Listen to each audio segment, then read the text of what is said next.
Hey everyone, Tony D and Little Joan here on a Piney podcast.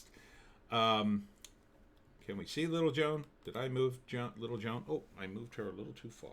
There you go, Little Joan. There you go. Oh, you're so cute with your ear. So cute. Um, Today, we're talking about the beer virus. That's 362 cases today, something like that. July 2nd will be the opening of amusement parks, water parks on boardwalk rides, playgrounds. Woohoo! At 50% capacity. I know that's exciting because nothing says fun on vacation like standing in even longer lines because you're social distancing and only half the people can come into the park. But, this is the way Phil wants to do it. Tyrant Phil, our governor. Speaking of Tyrant Phil, he's been on TV a lot and he's touting how his wonderful plan saved us all. Did it? Or was it the fact that New Jersey and New York got hit pretty hard and early on, and there is a herd immunity? It may be responsible for why our numbers just keep going down, because it's most likely that the herd, meaning us, is now immune mostly to the virus, or immune enough that it's just not spreading quickly. It can't spread because too many people are immune.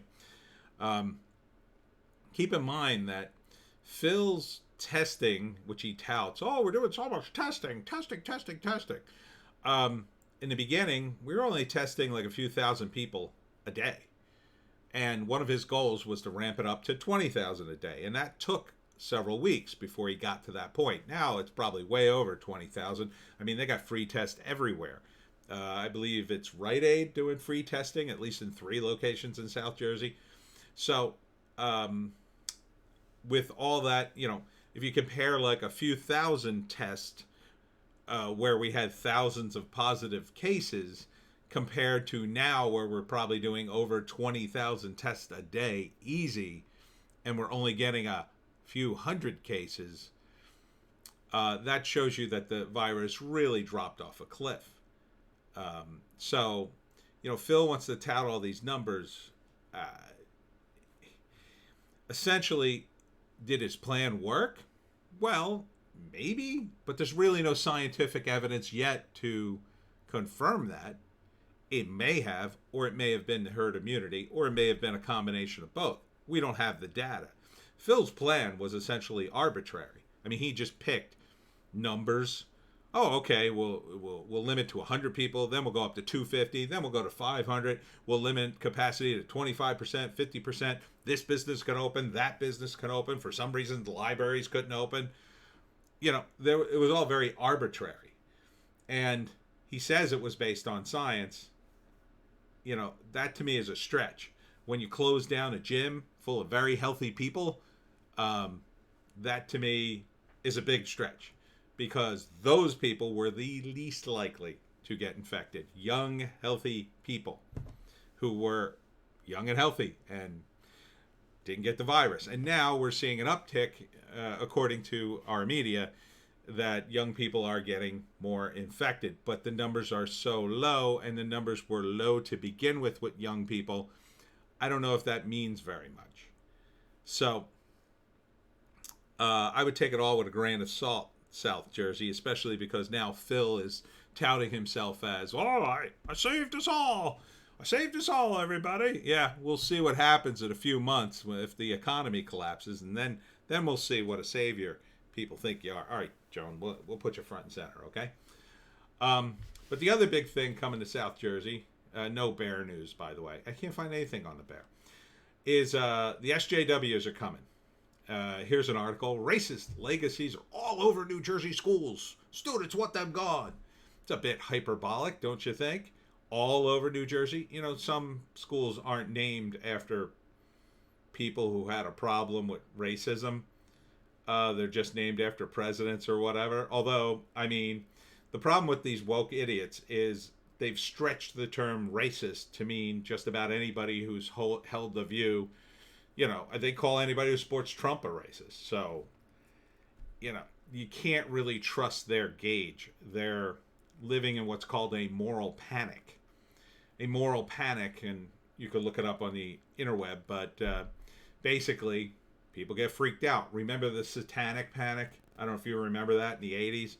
Oh my God, there are all these Satanists running around. They're killing children and pets, and you got to be on the lookout, and they'll seduce you with Dungeons and Dragons. That was a big thing in the 80s. Then it was rap music. Oh, Two Live Crew.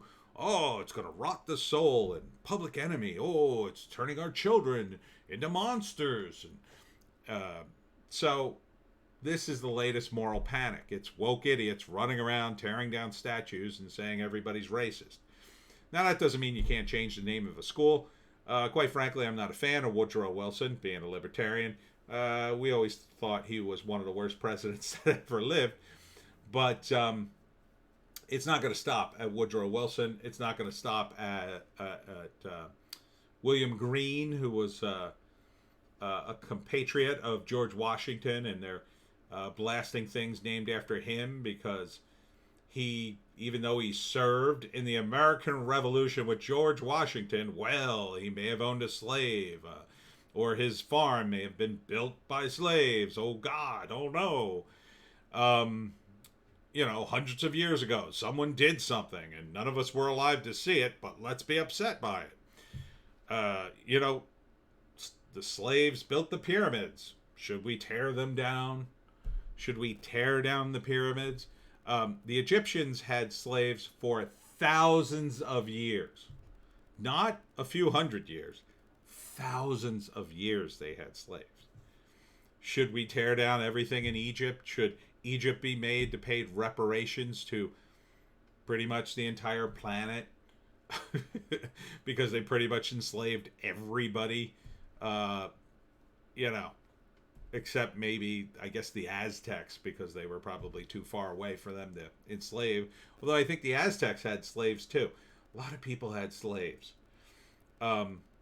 This constant focus on race in the United States is getting very annoying. And this idea that we have to tear down everything that's even remotely racist is ridiculous.